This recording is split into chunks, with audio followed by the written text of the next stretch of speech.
Welcome to Loup TV. I'm one of your hosts, Gene Munster, along with Happy Andrew holidays, Murphy. Gene. Happy holidays.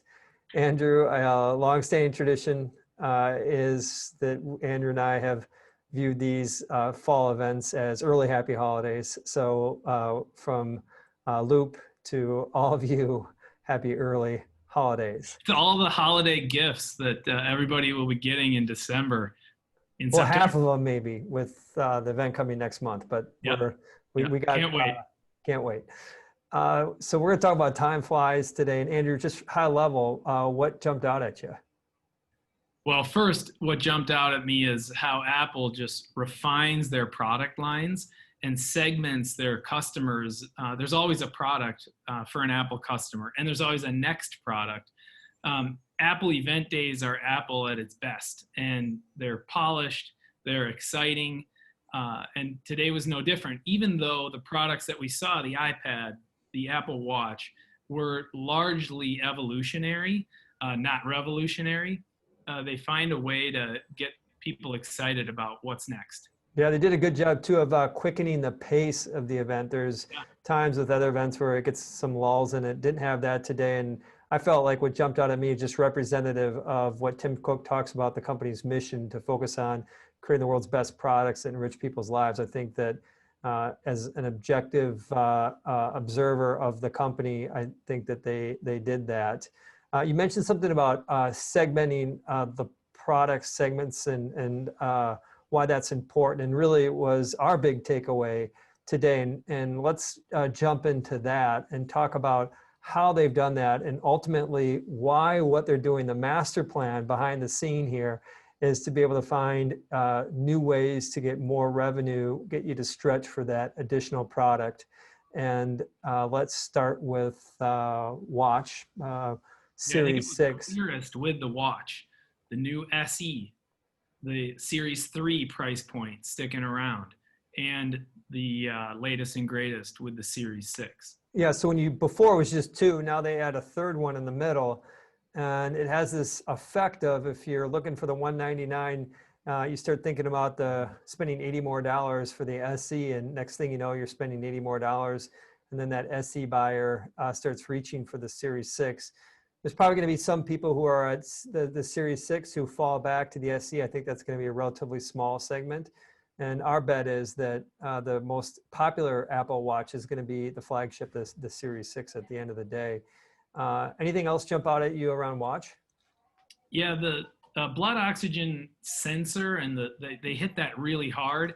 For me, it's not as appealing of a feature, but I'm a Series 3 wearer today, and that it's a few years old. Since then, since I got that watch, the improvements that they've made over time, just slowly with every iteration of the silicon and the display and the features are getting better and better to the point where now, in aggregate, I am a buyer of the Series 6, even though that new feature isn't specifically what motivates it.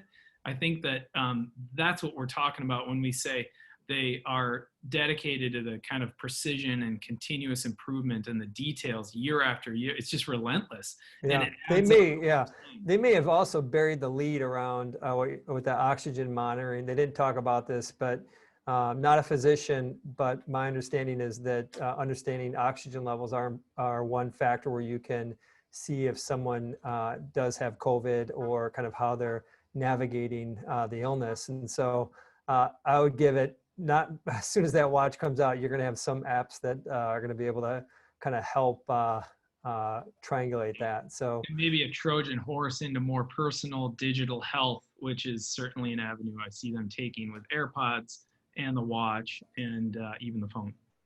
So moving on to iPad, let's focus on the 4th gen iPad Air. What was your take?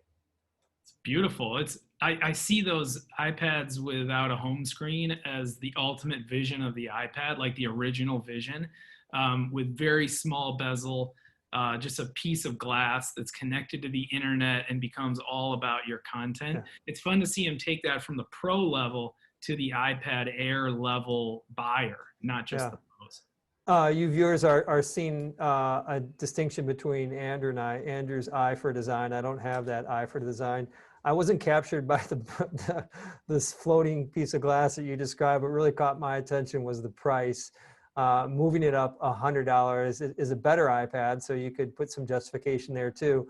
I really see this as evidence that iPad demand is spiking, continues to spike, a sign of confidence that they can raise price and not worry about negatively impacting demand. And when we put it together and think about the numbers, they grew iPad last quarter at 31% year over year. I suspect that that kind of growth rate is going to continue for September and December. Anything more on iPad? Well, I think they can do it because the iPad is such a great product too. iPad, Yeah. the other new device that they launched today. iPad Air, they can crank the price up because there's a low end model at the bottom of the line that is also a great option for more price sensitive buyers. And that's one I'd consider if I were in the market for an iPad. Fantastic. And last, just talk about what they're doing around some of the bundling with Apple One. Apple One with individual, family, and Premier. I think the darling of Apple One today, at least, was Apple Fitness Plus. Would love your take on whether you're a user, how you see that fitting into the services ecosystem, whether it's a nice to have or the kind of system that a Peloton user may switch to. So I'm going to be a user. Also a Peloton. Peloton has about 1.1 million paying subs. Most of them have their flagship $39 a month subscription, but this really competes head to head with the $13 version. Apple Fitness Plus is at $10 a month. So they're going to win some people over there. It's a pretty small market, but I think kind of adds some juice to that lineup. And when I think about all what they're doing around the different bundling options, this is around Apple Music, Apple TV Plus, Apple News, Arcade, iCloud, all of those, and then the fitness product, all those bundling. It really hit me back to this theme about segmenting the market. In this case, they're bringing products together, bundling products. We estimate that Apple has about 500 million paying subscribers. They report 550 million actual subscriptions, so it's an average of 1.1 per subscriptions per subscriber. But if they can get those 500 million people to start to bite on these bundles, you're going to see 25 to 50% upside to the average revenue per subscriber. And so I think that they're doing a wonderful job on the services side. If you're keeping score at home, these services account for about $4 billion in annual revenue this year before the bundling. And that is just less than 2% of Apple's overall business. So we got to look today at just over 10% of their products, 10 to 15% of the product line, and fun to see the holidays. And any closing thoughts, Andrew, on a holiday in September? Well, it's in the name, Apple One. They want to be a one-stop shop for your whole digital life, which I appreciate. Bonus question back to you. How does Apple Music and the competition that they get from Spotify affect the number of people that may be a Spotify user and not really want to commit to Apple Music and Apple One, therefore? I think the people that use Apple Music are different than Spotify users. We estimate about 83 million Apple Music subs. I think it's about double that, the number of paying Spotify subs.